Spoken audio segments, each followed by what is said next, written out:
तुम मेरे पति नहीं होते ना तो नाली में काट के फेंक देती तुमको। मेरे फ्रेंड्स के पति उन्हें डायमंड रिंग, आईफोन देते हैं और तुम ये 10 रुपए का फूल दे रहे हो मुझे। हाँ, तुम्हें तो पति कहते हुए शर्म आती है मुझे। मूव।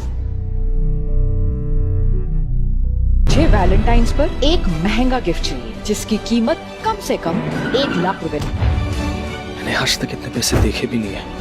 नक्श उस घर में घर जमाई बनकर रहता था, लेकिन वो सिर्फ एक नौकर ही था। मेरे साथ ऑफिस चलो और वहाँ कुछ काम करो। ये तो जिमी शू के सैंडल्स हैं। ये तो 10 लाख के आते हैं। Shut up! Just leave! मुझे तेरी औकात पता होनी चाहिए। ये मेरी बीवी है, तो अच्छा होगा कि तुम इससे दूर रहो। मैं आप ही के कॉल का वेट कर रहा था। ये 200 करोड़ की डील है। एड्रेस मैसेज कर दिया है।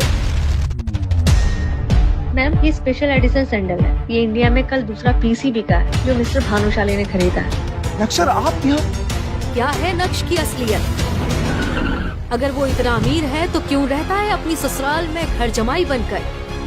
क्यों हुई नक्श की शादी अनिका के साथ? क्या होगा जब अनिका को पता चलेगी नक्श की हकीकत? क्या नक्श सच में एक अमीर आदमी है? तो वो क्यों ऐसे गरीबों की तरह रह रहा है?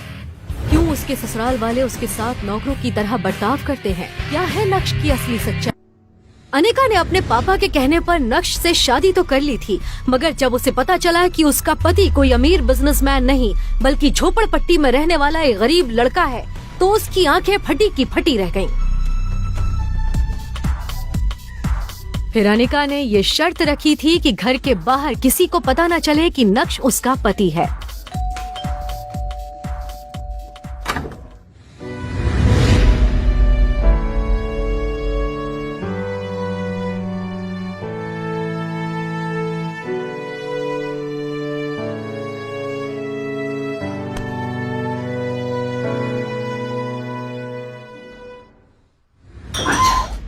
नक्श उस घर में घर जमाई बनकर रहता था, लेकिन वो सिर्फ एक नौकर ही था।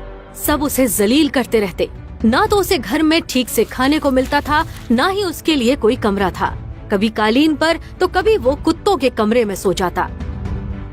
अनिका ने अपने दोस्तों को बता रखा था कि उसकी शादी विदेश जाकर हुई है और उसका पति लंदन में एक बड़ा बिजनेसमैन है। लेकिन जब अनिका के दोस्त उसे अपने हस्बैंड्स के दिए हुए महंगे महंगे गिफ्ट्स दिखाते तो वो जल भुनकर राख हो जाती।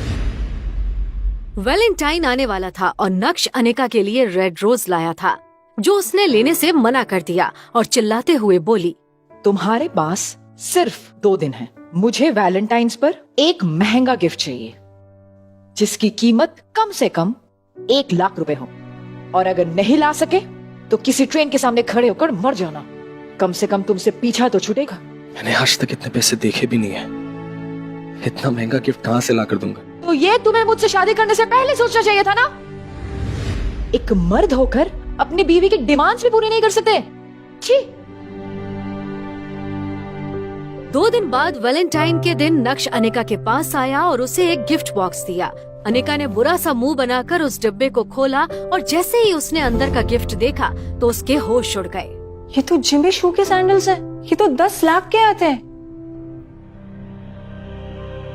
ये तुम कहाँ से लाए?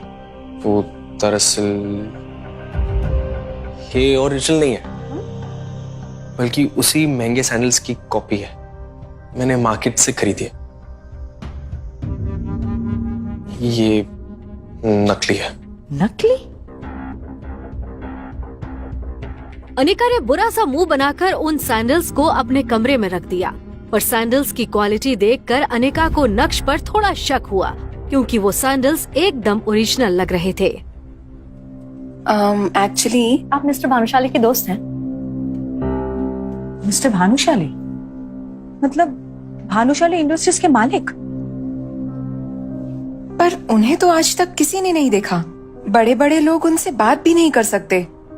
नहीं, मैं उन्हें नहीं जानती हूँ, पर तुमने ऐसा क्यों पूछा? मैम, आपके हाथ में ये जो बैग है ना, ये जिमी शू सैंडल का बैग है। मैं आए?